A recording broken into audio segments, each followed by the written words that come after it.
الحمد لله. الحقيقه يا فندم يعني انا ببلغ حضرتك تحيه مش تحياتي انا ولا شكري، شكر 80,000 واحد كانوا موجودين في استاد برج العرب، والتعامل مع الناس الحقيقه والتنظيم والاصلاحات اللي حاولتوا تعملوها برضو، يعني كان الحقيقه الناس شغاله على قدم وساق، ودعم حضرتك دايما للمنتخب الوطني وللفرق وما بتلعب في استاد برج العرب.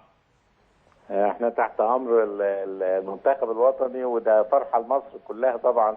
احنا عايزين مصر تفرح، والمنتخب هو اللي بيفرح مصر بصراحه يعني. يا رب دايما، وكله يعني بمجهودات حضراتكم والمسؤولين، وشفنا الحقيقه التفاف كبير من المسؤولين كان موجود في مقصوره استاد برج العرب.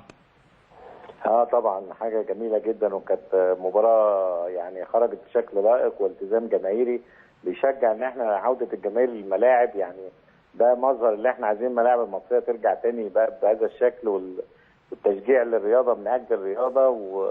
ونفسنا حاجه واحده كمان بقى، نبطل موضوع الليزر ده، عشان ده الليزر ده بيعمل مشاكل.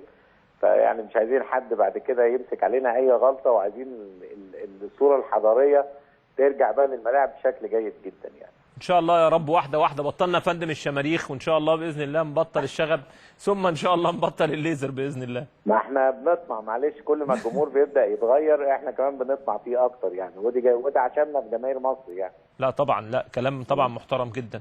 فندم عايز برضو الحقيقه يعني بوجه لحضرتك الشكر، كان معايا اتصال النهارده بالدكتور محمود مشالي، وقال لي ان حضرتك تدخلت في فك الحجز على نادي الاتحاد السكندري، ونادي الاتحاد طبعا شعبيه كبيره جدا في اسكندريه. وبس مين اللي حجز اصلا على نادي الاتحاد؟ ما حدش حجز، دي نمره واحد. نمره اثنين، احنا في مديونيه لنادي الاتحاد، ودي جاي فيها مناقضه من الجهاز المركزي للمحاسبات، ولازم اجراءاتها القانونيه تتاخد. فكان ده مجرد انذار بسداد المديونيه، وده اجراء لازم يتعمل عشان الناس ما تنضرش الاداريين. وانا لما بلغوني للاسف احنا بناخد الخبر ناخد نصه ونعمل عليه موضوع. انا قبليها بيومين، يوم التدريب بتاع المنتخب استاد برج العرب، كان قاعد جنبي محمود مشالي. وانا ما بقولش القاب بقى، وبقول محمود لان يعني انا نادي الاتحاد ده بعشقه، وانا اسكندراني برضو الاصل.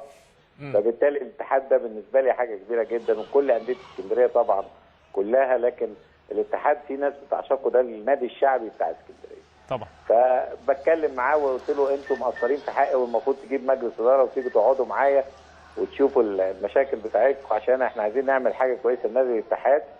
وانا حابب ازور نادي الاتحاد، بس انا راجل فلاح وبحب ان انتوا تعملوا الاصول الاول. وقعدنا نضحك ونتكلم، واتفقنا ان احنا يعني هيبقى في زياره ليهم الاسبوع ده. كان مفترض، بس انا جالي النهارده اجتماع مهم في القاهره فما تمتش، لكن على وعد كمان ان انا هزور النادي ونروح نقعد نشوف هناك الوضع معاهم على الطبيعه. فمش معقول انا برايح النادي واحجز عليهم، طب هدخل النادي ازاي يعني؟ اما الامور الماليه دي كلها تتسوى، ونادي الاتحاد في عينينا، واسكندريه كلها في عينينا، واحنا يعني ان شاء الله انا اوجد لها حلول كويسه.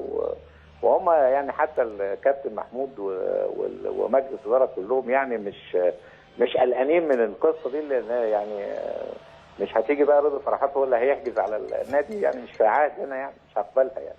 لكن ان شاء الله نحلها بشكل قانوني، ونوجد لها الحل القانوني، وتسوى العمليه بشكل جيد. نادي الاتحاد من الانديه العريقه، واللي احنا كلنا بنقعد جنبها وندعمها ان شاء الله يعني. هل يا فندم ممكن جمهور اسكندريه يحلم الاتحاد السكندري يبقى ليه ملعب، يبقى ليه استاد؟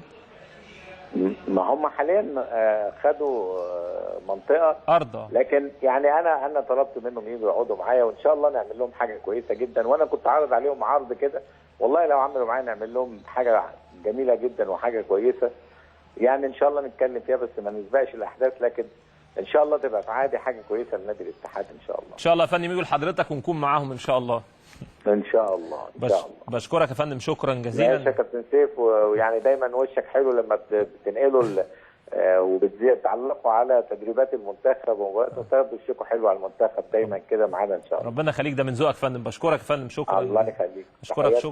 بشكرك يا فندم، شكرا جزيلا. سياده محافظ اسكندريه الدكتور رضا فرحات، الحقيقه من الشخصيات المحترمه جدا والمحبوبه بشكل كبير جدا في الشارع السكندري، وداعم للمنتخب الوطني ولاي فريق مصري بيكون موجود في برج العرب. الحقيقه بيقف بنفسه، بيلف على الترتيبات، وبيشرف بنفسه على الموضوع. انا شفت بعيني الحقيقه، ما حدش قال لي، فبوجه له كل الشكر وكل التحيه. التحيه، وبجدد تاني وتالت ورابع كل الشكر وكل التحيه للساده الوزراء اللي كانوا موجودين في مقصوره استاد برج العرب. وبخص بالذكر يعني